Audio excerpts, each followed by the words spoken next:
life to suffer. Meghan suffered from a neurological disorder her father had to give up. Hello friends, welcome to the King YouTube channel. Parents are primarily responsible for educating their children in moral, social, and legal values. When children do something wrong, society often judges the parents for their role in education and guidance.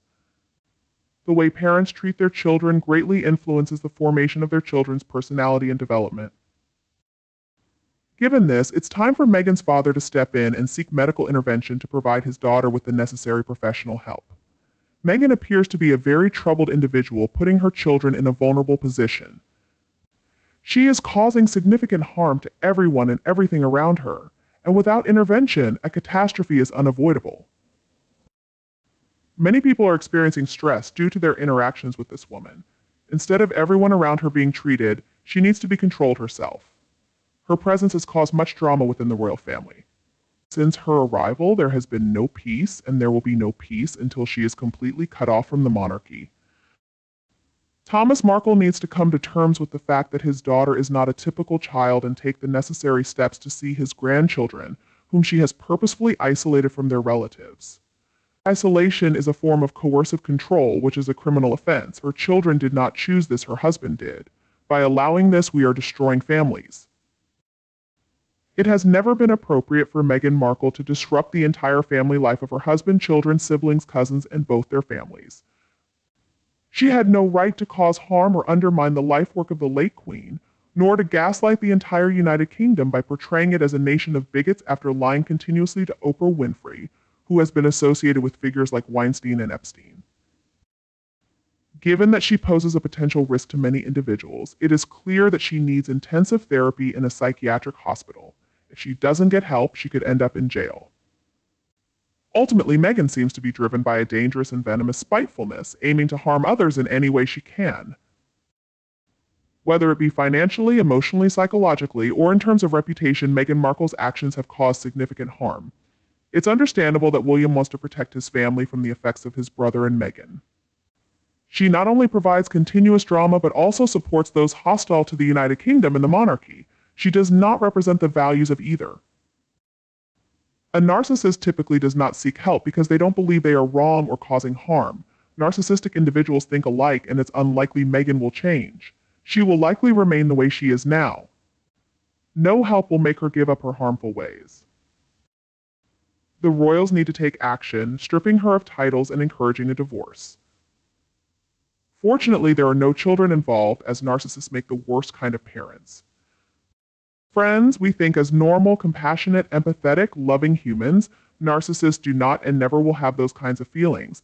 Meghan is rotten to the core, but what I'm worried about is how exactly Thomas Markle is supposed to stage an intervention for his 42-year-old daughter. He isn't even her next of kin. If Meghan has a cluster B personality disorder as mentioned, anyone with experience with these individuals knows they never think there is anything wrong with them and will not accept any intervention. In fact, there is no effective treatment. Harry, obnoxious as he is, chose someone with far more serious problems, someone who cannot and will not ever get along with others and who has isolated him through coercive control, a crime affecting both him and his children. The fact that Harry took a wife was not just for himself, but also for the image of the royal family. In the UK, there are no words to describe Harry's stupidity, but it can also be argued that 90% of what Meghan is doing now is a result of her upbringing by her parents. She had a malignant narcissist mother who discarded her daughter, engaged in fraudulent activities with her husband, and attempted to implicate him in tax issues. Her father, who refused to discipline her for anything, instilled in her a worldview that she could do as she pleased, while others covered up for her and covered her tracks. As an adult, she believes that telling lies and shedding tears will absolve her of blame. She takes no responsibility for her actions towards others, enjoys getting people fired from their jobs, and lacks empathy, respect for laws, decency, or the boundaries of others. Add drugs and a lack of accountability to the mix, and it's a troubling combination.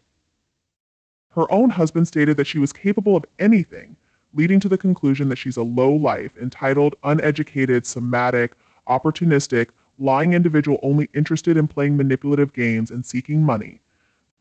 Perhaps she has mental health issues contributing to her behavior. The things she has dared to do are so appalling that they're difficult to even consider. There are rumors circulating that Meghan Markle staged a miscarriage or the burial of a small package and had Harry dig a grave himself. Just hearing such allegations sends a chill down the spine. Considering the numerous lies surrounding Archie's birth, it's challenging to believe any pregnancy or birth-related stories Meghan shares. She didn't disclose how far along she was in the pregnancy or whether she required any medical procedures, which would have been crucial if her aim was to raise awareness or empathize with others in similar situations. Then, hearing how she clutched Harry's wet, tear-stained white knuckles raises questions. If this happened during COVID, why was her friend at her house? And why hasn't the friend come forward to support Meghan's version of events? Additionally, Harry's use of gas and air, typically reserved for women in pain during childbirth, was irresponsible, as was ordering food when women are advised not to eat or drink in case emergency surgery is required. I'm unsure about the laws regarding the removal of contents from a miscarriage from a hospital. It's a crude term, but I believe the contents are referred to as surgical hospital waste and are typically sent for incineration after required tests have been carried out. This information was shared by someone else who experienced a similar situation. I went straight to my GP, who was kind, considerate, and quick to send me to the hospital for a checkup. Upon arrival, I received an immediate scan and was devastated to learn that my little one had passed away. I was scheduled for a dilation and curettage procedure the following morning and was sent home with medication to help open the neck of my womb, aiding in the natural emptying process.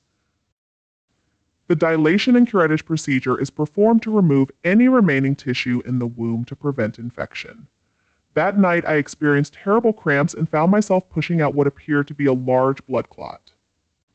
Being alone, I didn't know what to do. Unable to flush the toilet, I carefully wrapped it in tissue paper. I'm deeply sorry if this upsets or offends anyone, but I believe it's important to be honest about my experience. It helps me too. I had recently lost my beloved grandmother, so I decided to lay my little one to rest alongside her, his great-grandmother. I found solace in having somewhere to go to talk to them both. It might sound silly to some people, but even 18 years later, I still visit to have a little chat with them both. The following morning, I went for my scheduled dilation and curettage procedure. The doctors and nurses were incredibly kind and supportive. However, had I not passed what I did on my own, I'm not sure if they would have given me what they removed, as they had warned me the day before that it might not be recognizable and could be very distressing. To be honest, I'm grateful that I was able to handle it on my own and deal with it in my own way. As for me, I see this incident as a tragic, cruel, and inhumane act. Abortion is the ending of a human life, and I strongly condemn such actions. That's all for today's video. Thank you for watching. Please share your thoughts in the comments below. Wishing you all cheerfulness and happiness. Don't forget to support us by liking, sharing, and subscribing to the channel. Goodbye and see you tomorrow. Bye-bye.